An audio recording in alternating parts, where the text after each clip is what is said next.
నమస్తే అండి. మనం ప్రొసీజర్స్ ఇన్ పార్లమెంట్ డిస్కస్ చేస్తున్నాం. బేసిక్‌గా ప్రొసీజర్స్ ఇన్ పార్లమెంట్‌లో ఒక ఆర్డినరీ బిల్ లేదా money bill, annual financial statement, budget అని గూడా అంటాం మనం దీన్ని వాడుక భాషలో.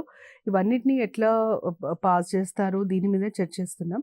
అయితే మనము ప్రొసీజర్స్ ఇన్ పార్లమెంట్‌లో మనీ బిల్ చర్చించడం జరుగుతుంది. అయితే మనీ బిల్‌కి సంబంధించి మనకు ముందు తెలియాల్సింది మనీ బిల్ డెఫినేషన్, అంటే దేన్ని మనీ బిల్ లాగా పరిగణిస్తారు.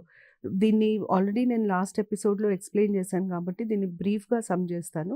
మనీ బిల్ అంటే 110 ఆర్టికల్ 110 కింద ఇచ్చిన వాటి అంశాలన్నిటిని మనీ బిల్ లాగా పరిగణించబడుతుంది. అయితే దీంట్లో ఫస్ట్ వచ్చేసి ట్యాక్స్‌కి సంబంధించిన అంశం. మనం ఏ రకమైన కొత్త ట్యాక్స్‌ని తేవాలన్నా, ఉన్న ట్యాక్స్‌లో మార్పులు చేర్పులు చేయాలన్నా దాన్ని మనీ బిల్ లాగానే పార్లమెంట్ ఆమోదించడానికి వీలుంటుంది. దాని తర్వాత నెక్స్ట్ మనకి మనీ బిల్‌కి సంబంధించి నెక్స్ట్ మనకున్న అంశం ఏంటంటే ఇన్‌కమ్ ఎక్స్‌పెండిచర్. ఏ రకమైన డిపాజిట్స్ చేయాలన్నా, ఏ రకమైన విత్‌డ్రాయల్స్ చేయాలన్నా కన్సాలిడేటెడ్ ఫండ్ ఆఫ్ ఇండియా నుండి అది మనీ బిల్ లాగానే చేయగలుగుతాం. మూడోదొచ్చేసి custody. Consolidated fund custody, contingency fund custody, public accounts fund custody. ఈ మూడిటి కస్టడీస్‌ని కూడా పార్లమెంట్ డిసైడ్ చేస్తుంది. కస్టడీ అంటే ఏంటి? ఎవరి కింద ఇవి పెట్టడం జరుగుతుంది? ఎవరు వీటిని చూసుకుంటారు? ఆపరేట్ చేసే హక్కు ఎవరికుంటుంది? అధికారం ఎవరికుంటుంది? అన్నది కస్టడీ. సో, ఆపరేట్ చేసే అధికారం ఎవరికి ఉంటుంది అన్నది కూడా పార్లమెంటే నిర్ణయిస్తుంది. దాని తర్వాత మనము పబ్లిక్ అకౌంట్స్ ఫండ్‌లో ఏదన్నా డబ్బులు వెయ్యాలి అంటే మనీ డిపాజిట్ చేయాలి అన్నా కూడా ఖచ్చితంగా పార్లమెంట్ ఆమోదంతోనే చేయాల్సొస్తుంది. దాన్ని కూడా మనం మనీ బిల్ లాగానే పరిగణిస్తాం. ఇవన్నిటిని మనం మనీ బిల్ అని అంటాం. లాస్ట్ ఉండేది గవర్నమెంట్ ఏ రకమైన గ్యారంటీ ఇవ్వాలన్నా, ఏ రకమైన రుణం తీసుకోవాలన్నా, లేదా ఏదన్నా ఆర్థిక బాధ్యత తీసుకున్నా కూడా దాన్ని కూడా మనీ బిల్ లాగానే పరిగణిస్తారు. సో, గ్యారంటీ లేదా లోన్ ఇట్లాంటి ఏవి తీసుకోవాలన్నా ముందు పార్లమెంట్ నుండి పర్మిషన్ తీసుకోవాలి. ఆ పర్మిషన్‌ని మనం మనీ బిల్ లాగా పరిగణిస్తాం. సో, ఇది డెఫినిషన్ ఆఫ్ మనీ బిల్. అయితే దేన్ని మనీ బిల్ లాగా పరిగణించము అన్నదానికి వస్తే ఎక్సెప్షన్స్ టు మనీ బిల్. దేన్ని మనీ బిల్ లాగా పరిగణించం. దేన్ని మనీ బిల్ లాగా పరిగణించము అంటే ఇంపోజిషన్ ఆఫ్ ఫైన్స్. ఒకవేళ ప్రభుత్వం ఏదైనా ఫైన్ ఎయ్యాలి అనుకుంటే ఆ ఫైన్ మనీ బిల్ కాదు. ఉదాహరణకి మనం ఇప్పుడు ట్రాఫిక్ ఫైన్స్ కడతాం. అది మనీ బిల్ లాగా పరిగణించరు. అంటే దాన్ని ఇంట్రడ్యూస్ చేయడానికి మనీ బిల్‌ని ఇంట్రడ్యూస్ చేయాల్సిన అవసరం లేదు. మనీ బిల్‌ని ఆమోదించాల్సిన అవసరం లేదు. అది ఎగ్జిక్యూటివ్ డెసిషన్ మీద కూడా చేయొచ్చు. పెక్యునరీ పెనాల్టీస్ అంటే మనీ రూపంలో, ధనం రూపంలో ఇంపోజ్ చేసే పెనాల్టీస్‌ని మనం పెక్యునరీ, నాన్ పెక్యునరీ. పెక్యునరీ అంటే ధనం. Anything that can be measured. దాన్ని ధనం ద్వారా ఏసే పెనాల్టీస్‌ని పెక్యునరీ అంటారు. నాన్ పెక్యునరీ అంటే పనిష్మెంట్, కానీ ధనంతో కూడిన పనిష్మెంట్ కాదు. అంటే పెనాల్టీ కాదు. అది ఇంప్రిజన్‌మెంట్, ఇవన్నీ నాన్ పెక్యునరీ పెనాల్టీస్ కిందకొస్తాయి. అయితే the demand or payment of fees, licence fees కానీ, సర్వీస్ ఫీజ్ కానీ, ఇవన్నీ మనీ బిల్ లాగా ప్రభుత్వం పార్లమెంట్ నుండి పర్మిషన్ తీసుకోవాల్సిన అవసరం ఉండదు. సో, మనీ బిల్ కిందికి రాదు అంటే పార్లమెంట్ ఆమోదం అవసరం లేని అంశాలివి. ఫస్ట్ ఫైన్స్ వస్తాయి దీంట్లో. దాని తర్వాత పెనాల్టీస్ వస్తాయి. దాని తర్వాత సర్వీస్ చార్జెస్ వస్తాయి. లైసెన్స్ ఫీజ్ వస్తుంది. ఇవన్నిటిని మనము మనీ బిల్ లాగా పరిగణించము.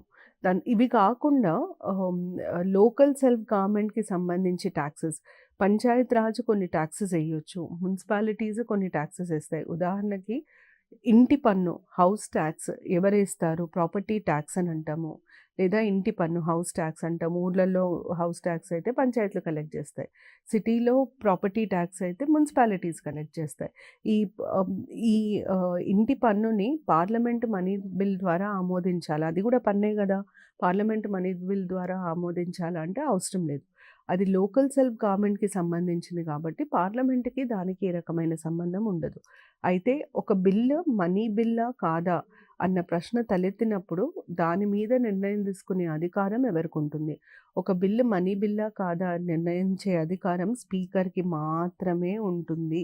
ఈ పాయింట్ చాలా చాలా ఇంపార్టెంట్. చాలా సార్లు అడిగారు. Who has the power to decide whether a bill is a money bill or not. ఎవరికి ఒక బిల్ మనీ బిల్లా కాదా అని నిర్ణయించే అధికారం ఉంటుంది అంటే అది స్పీకర్ లోక్సభకి మాత్రమే ఉంటుంది. అందుకనే మనీ బిల్లు లోక్సభలో ఆమోదించిన తర్వాత రాజ్యసభకి పంపే ముందు స్పీకర్ దాని మీద సంతకం చేసి పంపుతారు. అంటే ఇది మనీ బిల్లు, దీన్ని ఆల్రెడీ లోక్సభ ఆమోదించింది అని రాసి పంపిస్తారు స్పీకర్ రాజ్యసభకి. ఇది మనీ బిల్ డెఫినేషన్కి సంబంధించిన విషయం. ఇప్పుడు మనకు తెలియాల్సింది ఏంటంటే మనీ బిల్ ప్రొసీజర్. అసలు ఒక మనీ బిల్లుని ఆమోదించాలంటే ఎలా ఫాలో అవ్వాలి. మీరు మళ్ళీ గుర్తుపెట్టుకోవాల్సింది ఏంటంటే మనీ బిల్ అన్నది మన ఆర్థిక వ్యవస్థకి సంబంధించి ఒక చాలా ముఖ్యమైన అంశము. దాని మీద ప్రశ్నలు ఎక్కువ వచ్చే ఆస్కారం ఉంది. ఫస్ట్ ప్రశ్న దానికి సంబంధించిన ఆర్టికల్స్ అడుగుతారు. 110, 109. 110లో మనీ బిల్ అంటే ఏంటి అంటే డెఫినేషన్ చెప్తారు. 109లో పాటించే విధానం ఏంటి, ప్రొసీజర్ ఏంటి అని చెప్తారు. సో 110, 109 ఫస్ట్ ఈ 2 ఇంపార్టెంట్. దాని తర్వాత నెక్స్ట్ మనీ బిల్ కింద ఏమేమి వస్తాయి నేను ఇంతకుముందు చెప్పాను. పన్నులలో ఎలాంటి మార్పులు రావాల్సి వచ్చినా మనీ బిల్ ద్వారానే అది ఆమోదించబడుతుంది. కస్టడీ ఎవరికి అధికారం ఉంటుంది, consolidated fund, contingency fund, public accounts మీద. ప్రభుత్వం ఏదైనా రుణం తీసుకోవాలన్నా, గ్యారంటీ ఇవ్వాలి అన్నా ఇవన్నీ మనీ బిల్ కిందకే వస్తాయి. దాని తర్వాత కన్సాలిడేటెడ్ ఫండ్లో మనీ డిపాజిట్ చేయాలన్నా, విత్డ్రా చేయాలన్నా, పబ్లిక్ అకౌంట్స్ ఫండ్లో మనీ డిపాజిట్ చేయాలన్నా, విత్డ్రా చేయడానికి ఆమోదం అవసరం లేదు. ఎందుకంటే ప్రజల నుండి తీసుకునే ధనం.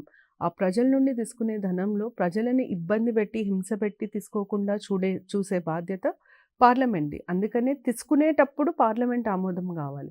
కానీ ప్రజల సొమ్ము ప్రజలకు తిరిగి ఇవ్వడానికి ఆమోదం ఎందుకు? అందుకనే ఇచ్చేటప్పుడు పార్లమెంట్ ఆమోదం అవసరం లేదు. ఇది క్లియర్గా అర్థం చేసుకోండి. పబ్లిక్ అకౌంట్స్ ఫండ్లో ప్రజల నుండి తీసుకున్న ధనాన్ని ప్రజలకు ఇవ్వాల్సిన ధనాన్ని పెడతారు. అంటే ప్రజల నుండి కలెక్ట్ చేసుకొని తర్వాత ఇవ్వాల్సిన ధనాన్ని డిపాజిట్ చేస్తారు. అయితే పబ్లిక్ అకౌంట్స్లో ఏమవుతుందంటే ప్రజల నుండి తీసుకునేటప్పుడు పార్లమెంట్ ఆమోదం అవసరం. ఎందుకు అవసరం? ప్రజలని హింసబెట్టి, బాధపెట్టి తీసుకోకుండా చూడడానికి. ఆర్బిట్రీ టాక్సేషన్ అంటాం. వాళ్ళని ఇబ్బంది పెట్టకుండా తీసుకునేటట్టు, న్యాయంగా తీసుకునేటట్టు చూసే బాధ్యత పార్లమెంట్కి ఉంది. కాబట్టి ప్రజలకు ఇబ్బంది కలగద్దని పార్లమెంట్ ఆమోదం తీసుకుంటున్నాం పైసలు కలెక్ట్ చేసుకునేటప్పుడు. అదే మీరు ధనాన్ని రిటర్న్ ఇవ్వాలి, ధనాన్ని తిరిగి ఇవ్వాలి ప్రజలకి. ప్రజల నుండి తీసుకున్న ధనం వాళ్ళకి తిరిగి ఇవ్వడానికి ఎందుకు ఆమోదం అవసరం ఉండదు. సో అందుకనే పబ్లిక్ అకౌంట్స్లోంచి విత్డ్రా చేసేటప్పుడు పర్మిషన్ అవసరం లేదు. పబ్లిక్ అకౌంట్స్లో డిపాజిట్ చేసేటప్పుడు పర్మిషన్ అవసరం. అందుకని మీకు మనీ బిల్లో డిపాజిట్ ఇంటూ పబ్లిక్ అకౌంట్స్ ఉంటుంది కానీ విత్డ్రాల్ ఫ్రమ్ పబ్లిక్ అకౌంట్స్ ఉండదు. అయితే మనీ బిల్ ప్రొసీజర్ ఎట్లా ఉంటుంది అన్న దానికి వస్తే, money bill can be introduced. ఇక్కడ మనము దాన్ని ప్రవేశపెట్టచ్చు ఇన్ లోక్సభ ఓన్లీ. ఇది లోక్సభకు ఉండే ప్రత్యేక అధికారం. రాజ్యసభ లోక్సభకి సమానమైన అధికారాలు ఉండవు. కొన్ని విషయాలలో రాజ్యసభకి ఎక్కువ అధికారాలు ఉంటాయి, కొన్ని విషయాలలో లోక్సభకి ఎక్కువ అధికారాలు ఉంటాయి. మీకు ఫస్ట్ తెలియాల్సింది ఏంటంటే ఎలాంటి అంశాలలో రాజ్యసభకి ఎక్కువ అధికారాలు ఉంటాయి, ఎలాంటి అంశాలలో లోక్సభకి ఎక్కువ అధికారాలు ఉంటాయి. ఇట్లాంటి ప్రశ్నలు కూడా అడుగుతారు. ఆర్థిక లావాదేవీలకు సంబంధించి లోక్సభకు ఉన్న అధికారం రాజ్యసభకు ఉండదు.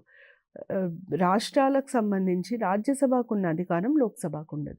ఎందుకు లోక్సభకి ఆర్థిక లావాదేవీలలో ఎక్కువ అధికారం ఉంటుంది అంటే లోక్సభ ప్రజలచే ప్రత్యక్షంగా ఎన్నుకోబడ్డ సభ కాబట్టి, అంటే డైరెక్ట్లీ ఎలెక్టెడ్ బై పీపుల్ కాబట్టి ఆర్థిక అంశాలలో లోక్సభకి ఎక్కువ అధికారం ఇవ్వడం జరుగుతుంది. So can be introduced in Lok Sabha only. అయితే ఇంట్రడ్యూస్ చేయాలంటే కంపల్సరీగా రికమెండేషన్, సిఫార్సు ఉండాలి. ఎవరి సిఫార్సు ఉండాలి? Recommendation of president.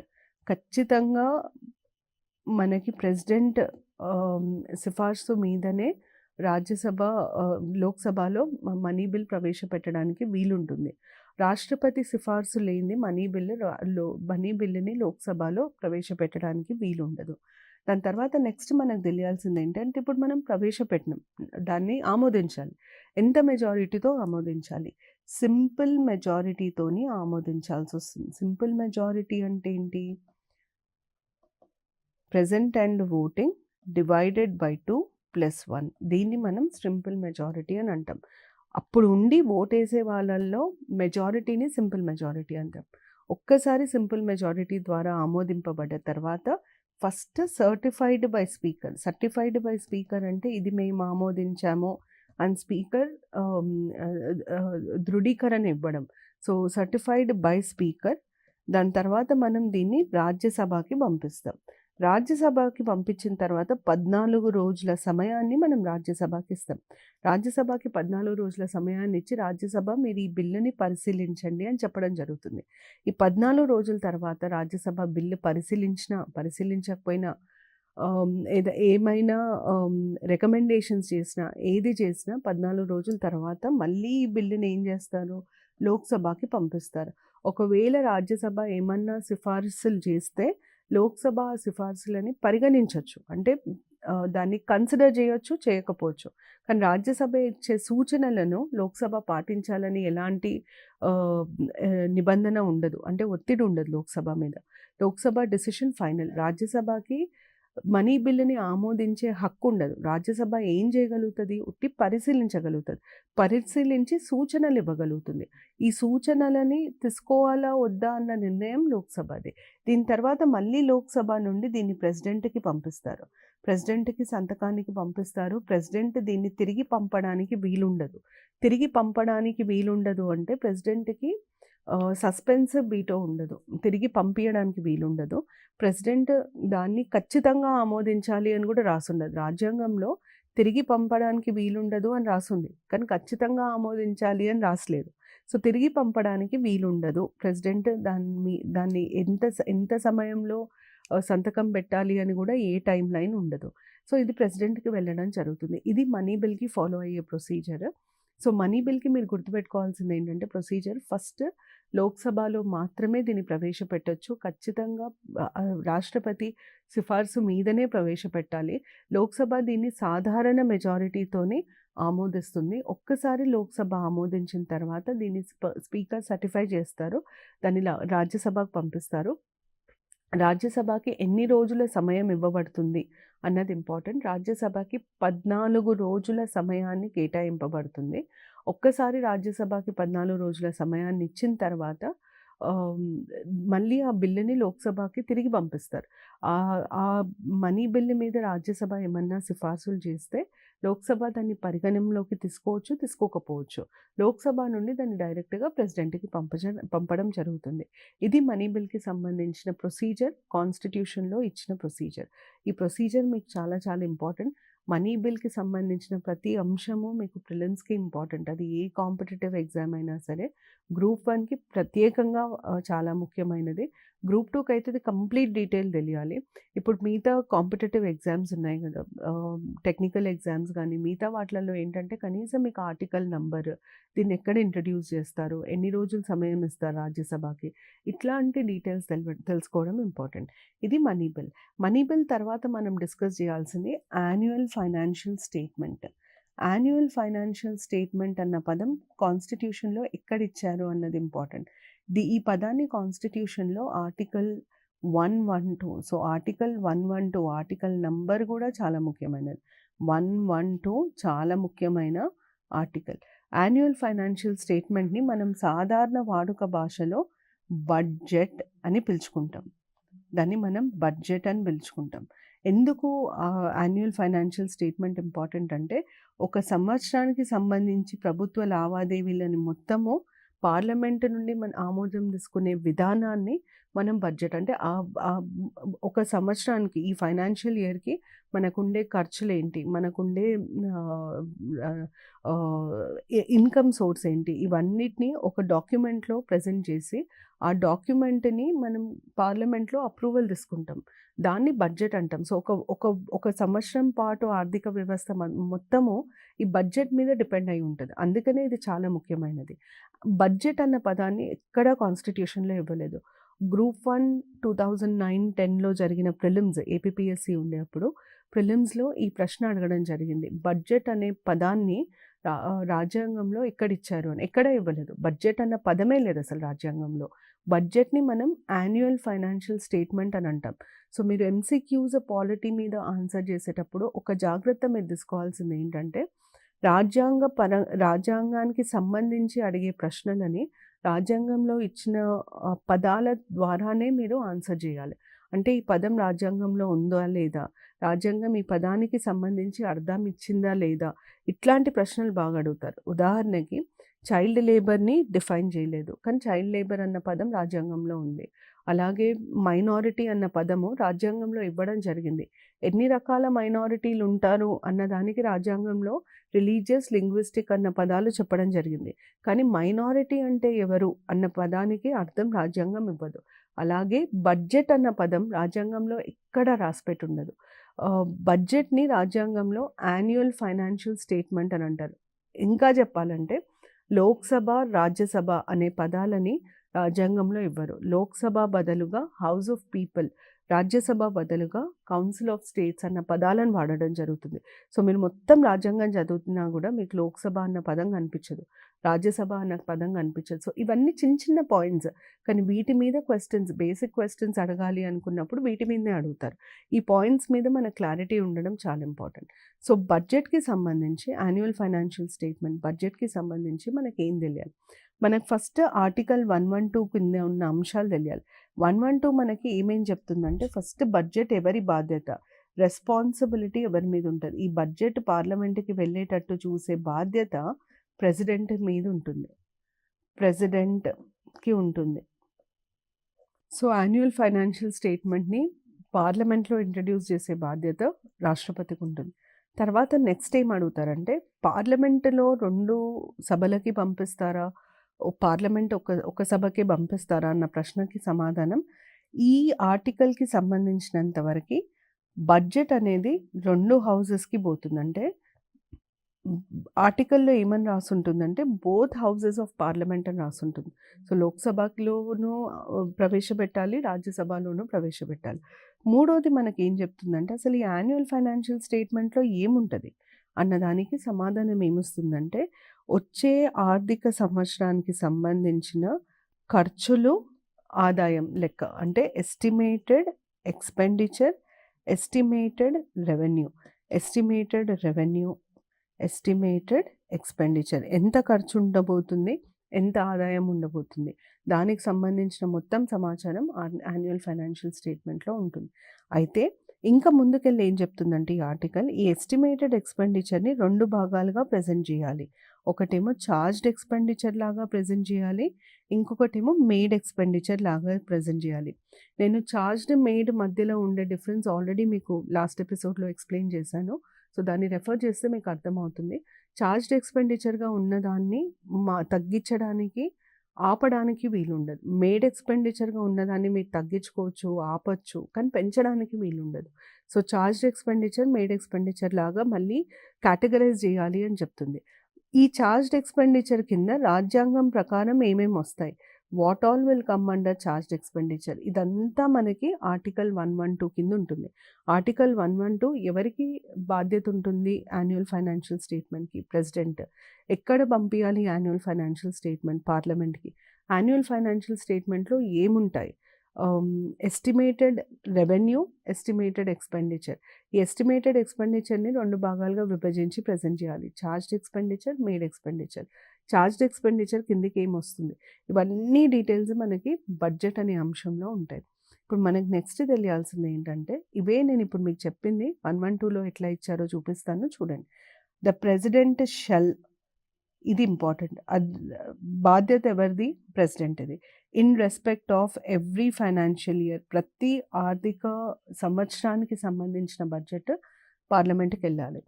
To be laid అర్థం ఏంటంటే, ప్రెసిడెంట్ తనంతట తాను తీసుకొని వెళ్ళి ఇవ్వరు. ప్రెసిడెంట్ ఎవరితోనన్నా పంపిస్తారంటే, ప్రెసిడెంట్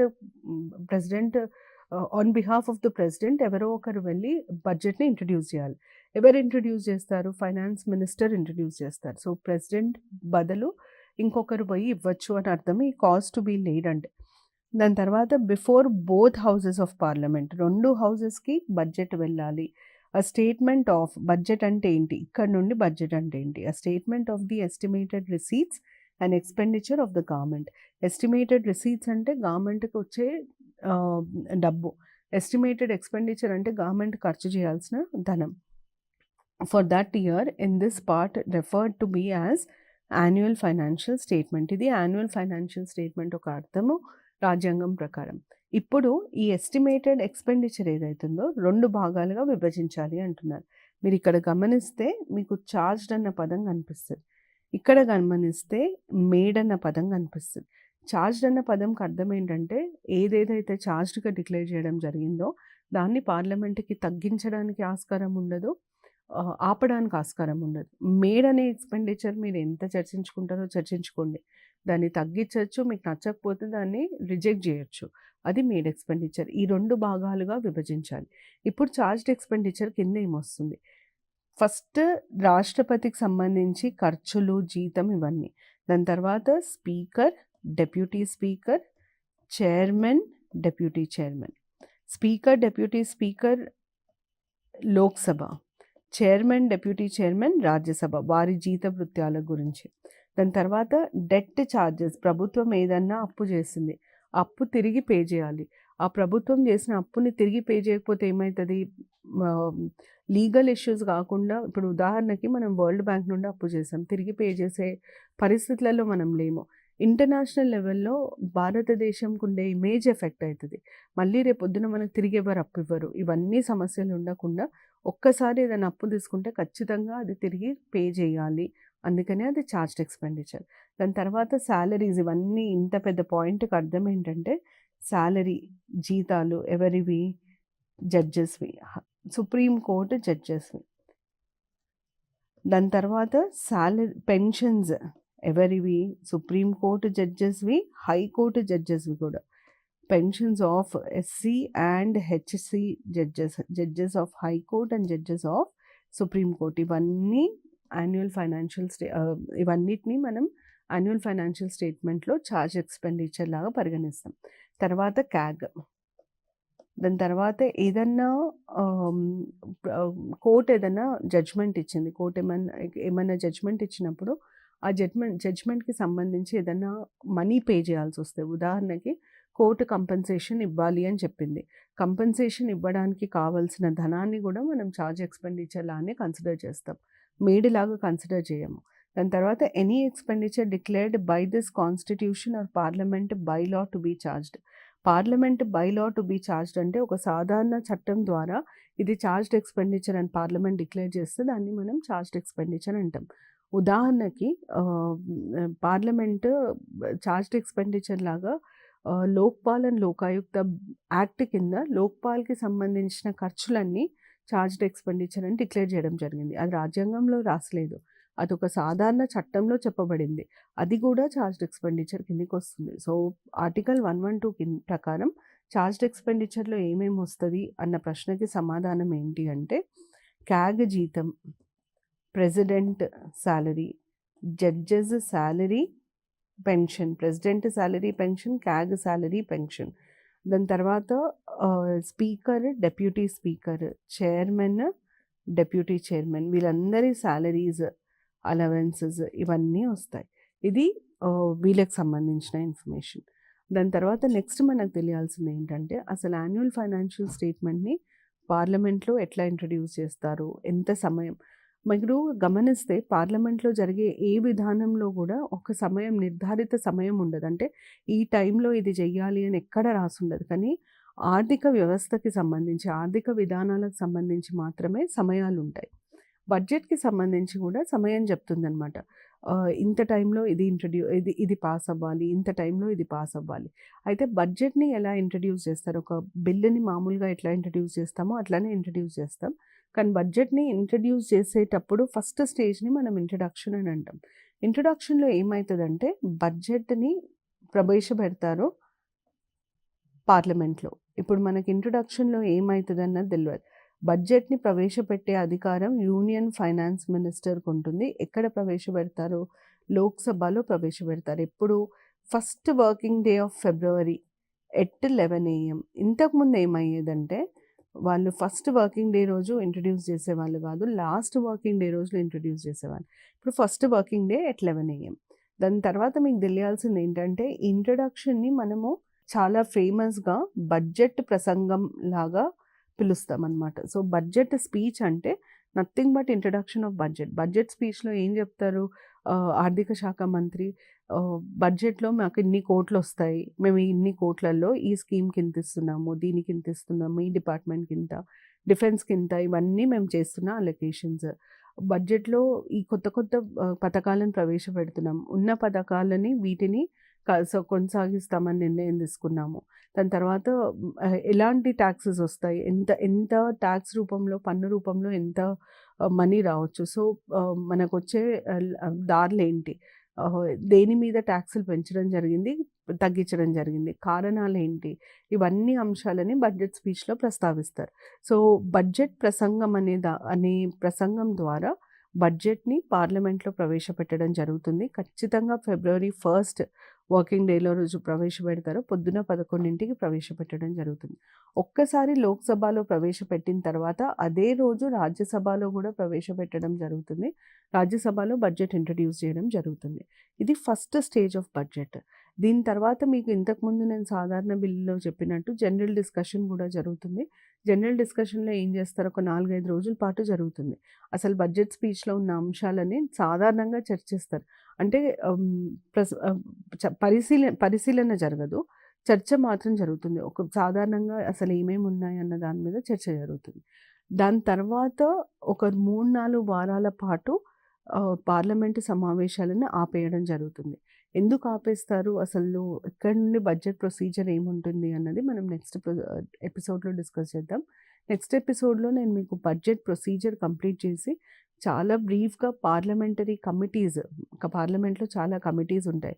ఎందుకు ఈ కమిటీస్‌ని కాన్స్టిట్యూట్ చేయడం జరుగుతుంది? కమిటీస్ వల్ల ఏంటి ప్రయోజనము? 3 కమిటీల గురించి మనకు ఖచ్చితంగా తెలియాలి. ఆ కమిటీలకు సంబంధించిన సమాచారం ఇది చెప్తాను. నెక్స్ట్ ఎపిసోడ్‌లో మనం బడ్జెట్ ప్రొసీజర్ కంటిన్యూ చేద్దాము. Thank you.